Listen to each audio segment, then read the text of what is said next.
Ho, ho, ho. It's been a great year. It's really been a fantastic year for everyone involved. Hope you guys are having a Merry Christmas and a Happy Hanukkah. Maybe even a happy,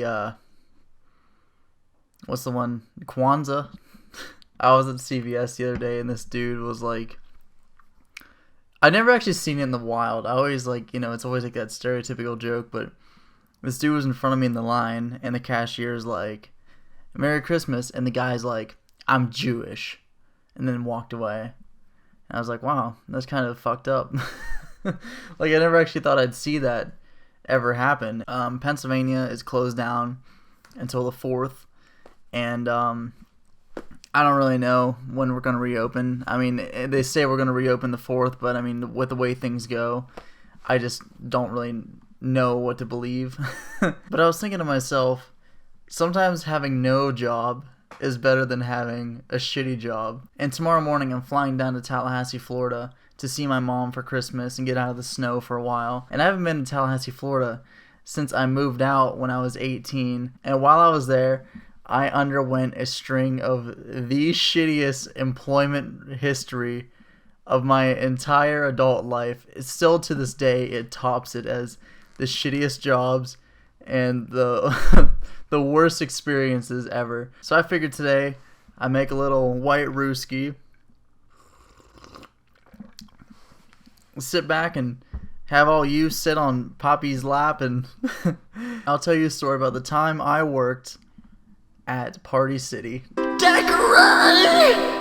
of red, orange, green, Christmas tree. So after high school, I had plans to move down to Florida. I was, 18, and I was bullheaded, and I wanted to just get out and go do something, and I didn't really think about anything, like, what am I going to do for a job? What am I going to do for this? My mom had an apartment lined up for me. So early July 2015, I packed my car up, drove down to Florida, set up shop, and then immediately I just started applying at places. I applied at every single restaurant that was in the area. I remember some of the places I went into, and I went up to the counter and I said, hey, are you guys hiring anyone by any chance, like delivery drivers, kitchen workers, anything like that? And the lady pulled out like a stack of resumes this big and said, well, we are hiring, but I mean, I can take your resume, but it may be a while. And that went on for quite a while. There was this new restaurant in town opening up called the Tin Cow. And actually, I still have this t-shirt from that. Let me see if I can find it real quick. So here's the employee uniforms. They put a picture of the manager on the front of the shirt, which I always thought was really cool. That was super nice of them to show representation like that. No, this was it right here. This is the only employee uniform they gave me, and I wore this thing like 5 days a week. Disgusting. Tin Cow on the back. Design your own burger. Then it's literally, it's like 10.8 billion burger possibilities when you build it yourself. Basically, people would come in, they'd sit down, and then we would hand them a dry erase menu that was about this big. And I think there was like 200 ingredients on it. No joke. There was 10 different kinds of buns, 10 different kinds of patties, all these condiments, all these sauces, all this bullshit, all this different stuff, sides, everything. And then somebody would take a marker and they would fill out the menu and you would go back to the kitchen and you would punch in every single fucking ingredient on this menu. And sometimes people would sneak stuff in where they would hand you the menu and you'd be like, okay, no burger. And then at the very bottom, they would scratch the chicken wing thing with the tiniest little bit of marker, and you wouldn't even see it. You just wouldn't think about it. That happened a lot. But anyways, yeah, people would, you get a table of 6 people. They'd all come in. Oh, I want to design my own burger. They'd all fill it out. Then you go back there, you come out, and you're trying to figure out what the fuck's going on. It was very, very hectic. And they were just opening up as I started there. I was one of the first employees they had. I basically started training before the restaurant even fully opened up. And one night, after 3 weeks of doing this, I was there, and this group of 10 college kids came in. And Tallahassee, Florida is primarily a college town. I mean, Florida State University is right across the street from my apartment. That's like the main clientele there. It's not like other parts of Florida where it's mostly old people.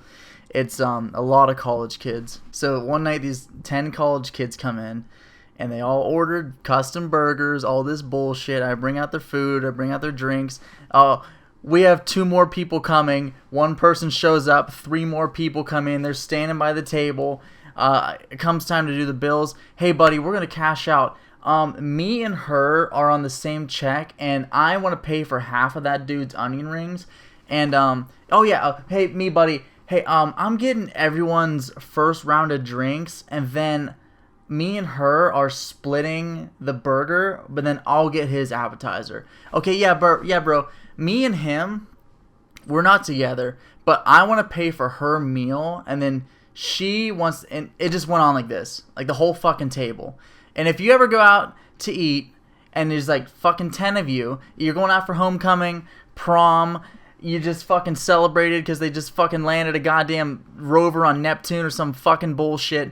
Whatever you're doing, you come out with 10 people, you all want to do separate checks? No, fuck you, dude. Here's what you do. You all take the bill, you say, okay, you memorize what you paid, 1 person pays, and then y'all pull out your goddamn magical fucking computers out of your pocket and you Venmo your friends money. Or you just keep it concise. As soon as you start your conversation with the waiter, hey, listen, buddy, we're all going to be separate checks, okay?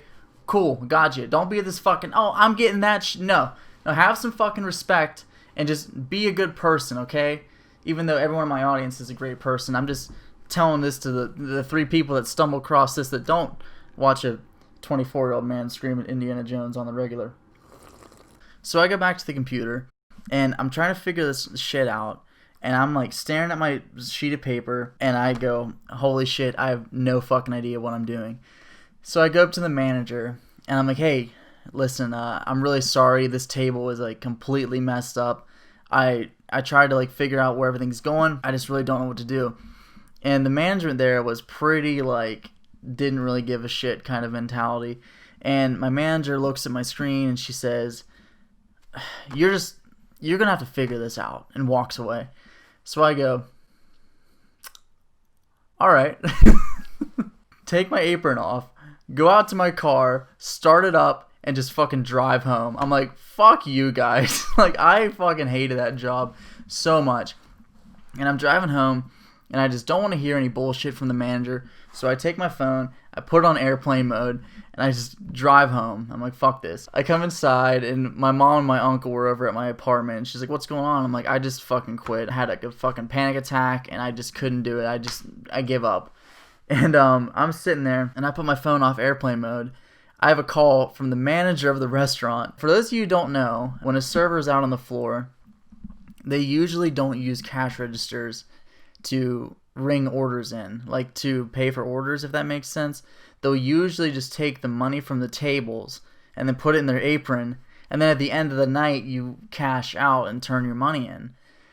And I just really wasn't thinking about it, and I just drove home, and I get a call from the manager, and she says, hey Cash, so you walked out on your shift, but you didn't turn your money in, so we need you to come back as soon as possible with that $600, or we're going to be contacting the police. Okay, bye. Super fucking awkward. So I have to drive all the way back across town, go to the restaurant. I walk in, I'm like still in my uniform. She's behind the bar. The fucking college kids are still there. It was like an hour later. The college kids are still there. And I just go up to the manager and I say, look, how much do I owe you? And she says, $655. So I pull out $655. I set it down. And she goes, and I need you to sign this notice of termination. And I said, what do I need to sign that for? She's like, because you're fired. And I said, no, I quit. And I walked out. I'm like, I'm not having a firing be on my record. I fucking quit. Like, don't pull that shit on me. Very stupid. And then 3 weeks later, they closed down. They were only open for 2 months. So, yeah, who's the real winner in that scenario? Now I'm unemployed in Tallahassee, Florida. My rent is $650 a month. I have, to pay for gas. I got to pay for food, utilities. all this stuff. I'm just like checking Indeed every single day, Monster.com, looking for answers on like what to do. Like I'm just like hoping I'll find some job that's like golf course attendant, $35 an hour. I'm like, okay, cool, problem solved. But that's just not how the real world works, unfortunately. Don't judge me. I have to fly in 12 hours. I'm stressed the fuck out. I see this ad on Indeed one day that says Halloween City store worker, and I'm like, I love Halloween. I live in the city. I'm a worker. What up? How you doing? So I apply, and within an hour, I hear back, boom, it's immediately. Hey man, this is Jeff from Party City. How you doing today? Good. Okay, look, so we're opening up a Halloween City store on Capitol Circle Southeast. Would you be interested in working the fall season this year? I said, yeah, sure, that sounds great. I go in for an interview. I have to watch these fucking dorky ass like Party City training videos. So the first day of work, I go in at like 6 a.m. to this empty store, and I am just met with like the biggest band of like freaks I've ever seen in my entire life. And I'm not saying that to be mean. I'm saying that to explain Florida to you guys who've never been there. It's literally, Florida is like this funnel, and all the fucking crazy people in the world from all over Russia, fucking Australia, the Antarctica, the rover station, they all just fucking fall into Florida, and they're like, okay, I live in Florida now. Fuck yeah, the ground's flat. I don't gotta worry about falling on hills. There's a gator I can talk to. Fuck yeah, dude, Florida. There's this one girl, and I'm not saying this to be mean. She looked like Bobby Hill. Like, she looked just like fucking Bobby Hill. Like, buzz cut blonde hair. She wore like a gray shirt and cargo shorts. I'm like, you're fucking Bobby Hill. Like, what are you doing here? Why aren't you in Texas right now? And she had this Batman tattoo on her calf, man. And I'm not kidding you when I say it was like the tattoo artist like was heroin nodding while he was doing it, because it was a nice kind of oval, then it was seriously like a fucking heartbeat. It was like that scribbly, and it didn't even look like a heartbeat. It was just like all fucked up. The greatest representation of Florida I could ever see in a person, honestly. There's another dude there, 28 years old, wearing fat DCs. His hair is so greasy it looked like he literally just like ran fucking cocoa butter through his hair. There was this other lady there who was like older, and I was like, she's probably just like an older lady looking for something to do. She was kind of alright. And then the fucking guy that was training us was like, so here's the deal, guys. I was in the Marines for 6 years, so I run a tight ship. This is his like introduction speech. I run a pretty tight ship here. You come to work, you do your job, you shut the fuck up. You don't give me problems, I won't give you problems. Like, okay, dude, calm the fuck down. You're a fucking manager at Halloween City. Like, cool your fucking jets. So the first couple days were just like setting up the store, getting all the merchandise out.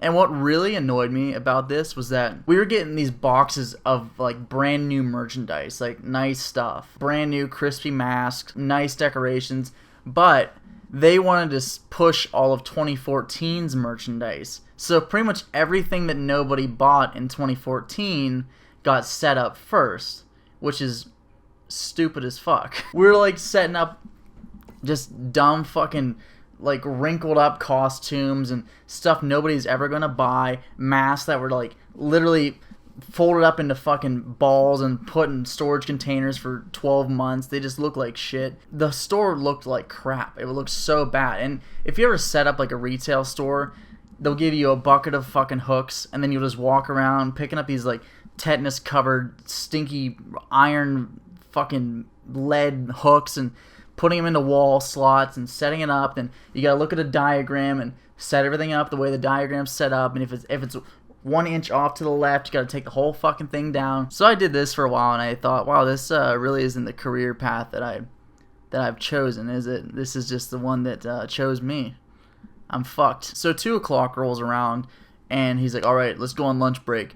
I go out to my car, and I literally had these fucking MREs that the Red Cross was giving out because there's like minor flooding. Anytime there's this much water on the ground, the Red Cross comes in and is like, here's some free food, motherfuckers. And I'm sitting on the sidewalk, like making my MRE in the heating pouch. And then this piece of shit like Cavalier rolls in, like 4 different wheels, spray painted black, stops. This old dude gets out, and then the older lady that was working was like, oh, that's my husband, he's gonna come help us out for a little bit. And this dude has like the fucking wild like squirrel eyes. He's just like fucking crazy looking, man. He's just like looking all around and shit. He comes up to me, he goes, hey brother, do you have a cigar I can borrow?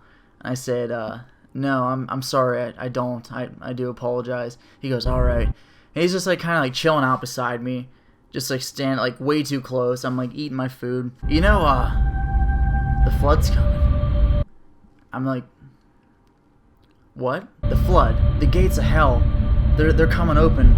2016, everything's gonna be cut loose. This city is gonna be under 45 feet of water. All the sinners will be cleansed in the water. Really? Oh yeah, you can look this shit up, man. The levees are gonna break. Storms are gonna come in from the north. They're gonna wipe out the entire northeast. Middle America is gonna run out of water. It's gonna destabilize the government, and China's gonna take over, man. He's like, that's why I'm prepared. I'm prepared for this. And I just looked at him. And I took my MRE that was half eaten. I threw it away and just went out and sat in my car. I'm like, I don't have fucking time for your crazy bullshit, man. I just don't give a fuck. And I just go up to the fucking army dude. And I'm like, hey man, I quit. I'm going home. I'm fucking sick of Florida. And he goes, look man, I don't blame you. You need to go where there's some elevation. You get down here by the sea too long, it fucking messes with your brain. And I said, alrighty. And then I went home and packed up all my shit and just started driving north. Because I was fucking sick of it. But that's my story about the worst job I've ever had in my entire life. Yeah, it's not a very eventful story, but just it makes me appreciate my life more, and makes me appreciate where I am and what I have. And even though right now I don't have a job or anything because of COVID shit, I can still feel like a little bit better because I'm in a place I like living in. I have good friends, good family, and that's all you can really hope for, you know? So, you know, cheers and shit. Hope you guys have a really good Christmas. I'm going to be in Florida for about a week, so I won't be here to post, but I'll give you guys this video and say sayonara. But I should be posting some stuff before New Year's, so look out for that. But yeah guys, have a great night, Merry Christmas, Happy Hanukkah, Merry Kwanzaa, peace out. A very Merry Christmas and a Happy New Year. Let's hope it's a good one without any fear. Fuck it. Fuck that shit, you fucking bitch. Fuck to the fuck to the fuck to the fuck to the fuck to the fuck.